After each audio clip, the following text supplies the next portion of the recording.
This is the MI5 phone line. If you wish to speak with one of our officers, hold the line and you will be connected shortly.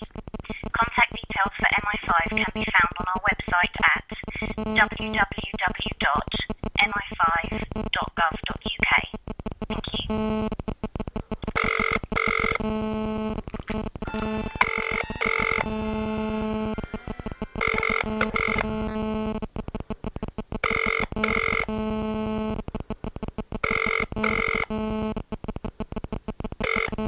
Hello, can I help?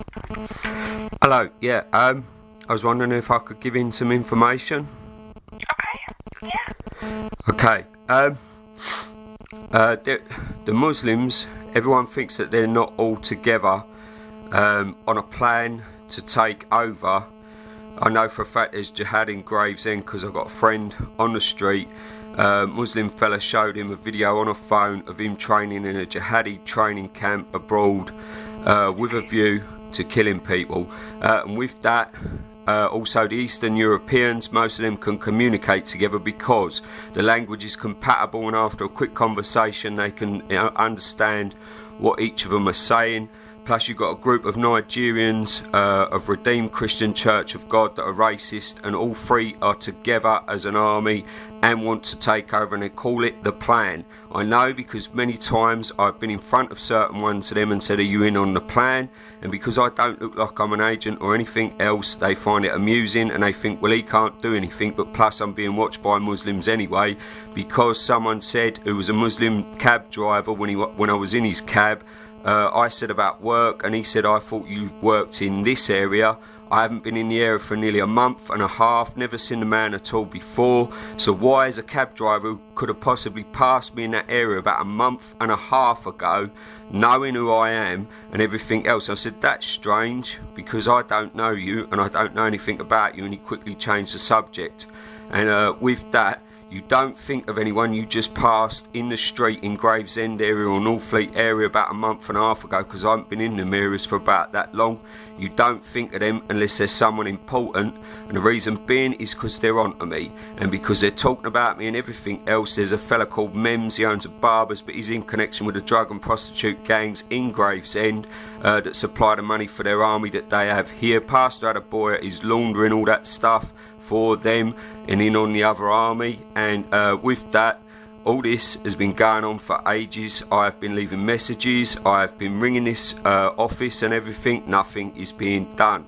After reason being is because Pastor had a boy who has blackmailed dirt documents in MI6, because I got to a fella at Winners, explained how I got a letter in MI6 in 1997 which looked like a threat, and he said, ha ha ha, you have a letter in so and so department in MI6 building. All the departments have secret names, therefore he had something in there. And Pastor had a boy pray for David Cameron, and he has prostitute whorehouses, and I guarantee you it was because the blackmail dirt documents are in MI6 and he provided young Nigerian girls, possibly for Cameron, maybe many others, and they got that in there which keeps them in place. But Okay, I think I understand what you're saying. So you're talking about these three groups having a plan? there is a plan. Yeah, okay. I've already informed different people at your office, and I leave recorded answer phone messages on there. And there's a reason why I'm saying this, because I know most of you already know it. You possibly ain't cleared for the information, but Hidden Khalifa Imam the 12th is Hussein Shireen Effendi. That is Barack Hussein Obama, the superior officer in that office back in February. When I said that, and the Muslim operations and the other operations in this country, he said, we don't need to speak to you. And then the jihad just kept growing and everything in Gravesend, or is still there. Nothing's going on with them, they ain't being stopped. Okay, can I take your name? Yep, Shane Wilshire. Okay. And are you happy to give me your address, Shane? Yep, 9 Herald Walk, Dartford, Kent. But I've got SD cards with all sorts of people with this information on, and if anything happens to me, my family will go into mourning and then we'll go on the warpath. That is former gangsters, and then my other side of the family extremely rich and have a load of businesses. Plus when the SD cards come out, they got newspaper, office front desk, phone numbers to inform the newspapers of different things.